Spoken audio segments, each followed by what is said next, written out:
Jumpa lagi dengan saya di channel PRN. Oke. Pada video kali ini teman-teman, saya akan sedikit membahas tentang penyakit ikan, yaitu penyakit ikan predator ya, yaitu penyakit white spot dan jamur. Beberapa ikan itu ada yang terjangkit atau ada beberapa ikan yang terjangkit white spot dan jamur. Karena mungkin sekarang itu sedang musim pancaroba teman-teman ya, antara peralihan musim hujan ke musim kemarau, sehingga menyebabkan beberapa ikan menjadi terkena penyakit white spot. Ini dia sekarat ya, ini terkena white spot jamur.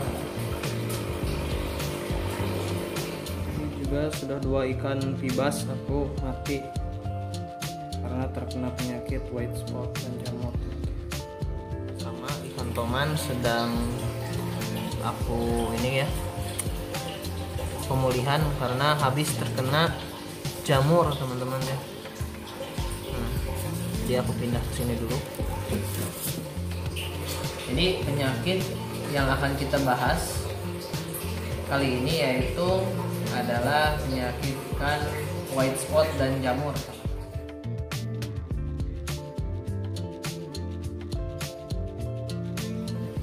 Oh ya, dari gejalanya teman-teman, biasanya white spot itu dan jamur itu biasanya seperti apa ya, putih-putih di dalam di tubuh ikan, seperti itu di kulit, di sirip-siripnya tuh, terus seperti ini nih teman-teman, di siripnya, terus di badan-badan ikan tuh, di sisik-sisiknya itu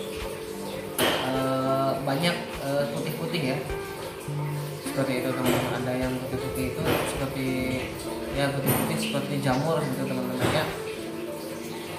Nah, sebenarnya gangguan dari white spot itu sendiri yaitu white spot itu menyerang ya, sistem pernapasan atau insang pada ikan, sehingga ikan kesulitan untuk bernapas ya, sehingga menyebabkan ikan menjadi kesulitan bernapas teman-teman, sehingga lama-kelamaan ikan tersebut bisa mati teman-teman ya, karena mungkin kekurangan oksigen.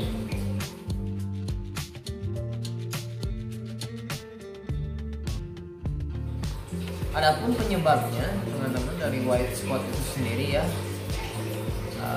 mungkin dari beberapa literatur atau literatur yang aku baca, biasanya white spot itu disebabkan oleh yang pertama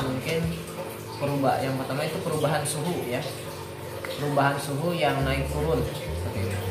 Biasanya kalau siangnya terlalu panas hingga suhu akuarium meningkat, tiba-tiba malam drop turun sampai beberapa derajat, sehingga menyebabkan suhu dingin gitu ya, sehingga ikan itu kesulitan untuk beradaptasi dengan suhu tersebut ya. Jadi kalau misalnya suhu dari akuarium itu sendiri naik turun itu akan menyebabkan imunitas ikan itu drop, sehingga timbullah di sana serangan dari jamur dan white spot tersebut ya. Biasanya kalau jamur dan white spot itu yang aku tahu biasanya suka bareng teman-teman ya. Kalau ada jamur pasti di sana white spot ada. Yang kedua yaitu teman-teman yaitu kualitas air yang buruk ya. Kalau misalkan kualitas air di rumah kita buruk, white spot itu akan cepat menyerang. Nah yang ketiga teman-teman yaitu dari faktor kotoran-kotoran ikan ya. Jadi misalkan kalau tank ikan itu jarang dibersihkan, nah itu akan menyebabkan mudahnya timbul white spot sama jamur ya. Jadi kalau kita jarang membersihkan akuarium atau jarang membersihkan kotoran-kotoran ikan, itu akan menyebabkan white spot. Terutama juga mungkin kalau tank kita menggunakan substrat ya, substrat pasir malang seperti itu, sehingga kotoran mengendap di dalam di sela-sela batu bawah, tidak naik ke permukaan, tidak tersedot oleh filter. Nah disitulah menyebabkan white spot terjadi. Nah mungkin barusan kita sudah membahas bagaimana white spot itu menjangkiti ikan atau menginfeksi ikan, terus juga penyebabnya.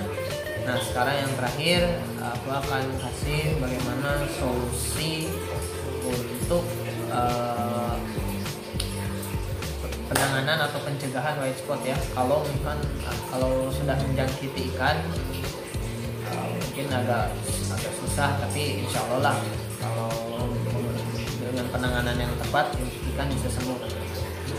Oke, yang pertama biasanya itu untuk menangani white spot itu biasanya yang pertama itu menggunakan heater teman-teman ya. Heater ya, kalau namanya pemanas atau pemanas air teman-teman ya, atau pemanas supaya suhu di akuarium itu bisa stabil ya teman-teman. Misalkan kalau misalnya tidak pakai heater, suhu kan naik turun tuh teman-teman ya. Nah kalau kita misalkan menggunakan heater, insya Allah suhunya akan tetap stabil dan tidak berubah-ubah. Apalagi kalau heater kan kita bisa di setel di minimal 32 derajat supaya air menjadi hangat teman-teman ya. Sehingga white spot tidak bisa berkembang ya, karena white spot itu sangat menyukai suhu yang dingin atau lembab gitu.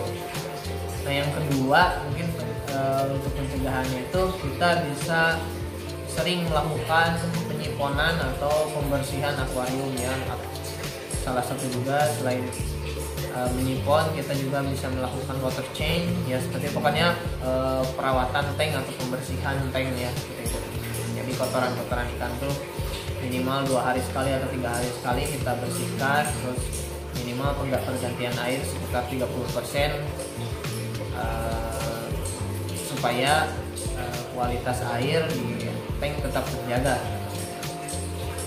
Nah yang ketiga itu kita bisa menggunakan obat untuk ikan namanya seperti akrifavin, atau kita bisa menggunakan obat biru ya. Kalau teman-teman ingin yang alami juga bisa menggunakan daun ketapang teman-teman ya, seperti itu. Karena misalnya kalau daun ketapang itu bisa mencegah. Sekian aja video dari aku, mudah-mudahan video yang aku bagikan atau pengalaman yang aku bagikan, yang aku share bisa bermanfaat buat teman-teman semua. Wassalamualaikum warahmatullahi wabarakatuh.